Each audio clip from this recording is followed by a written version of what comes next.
Hello guys, welcome back to this channel. In today's video, I'm going to show you how you can turn into a cheetah in Pro Garden game of Roblox new smithing update. Okay, as you can see, now I'm a cheetah and I'm going to show you how you can turn into a cheetah for 30 seconds. Okay, first thing first, you can craft the cheetah pet, and this is the ability of cheetah. It can turn you into a cheetah for 30 seconds duration.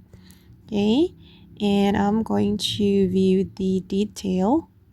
Let me view it, guys. Okay, every 8 minutes it can turn you into a cheetah for 30 seconds, and it can also give you the wild fast mutation.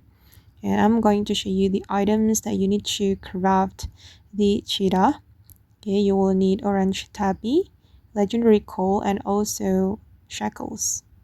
Okay, and it's really worth to craft because it has two abilities. So yeah, just craft it now and you will get cheetah, and it can turn you into a cheetah for 30 seconds. Okay guys, and that's how you can turn into a cheetah. I hope this video will be useful for you. Thank you so much for watching and bye.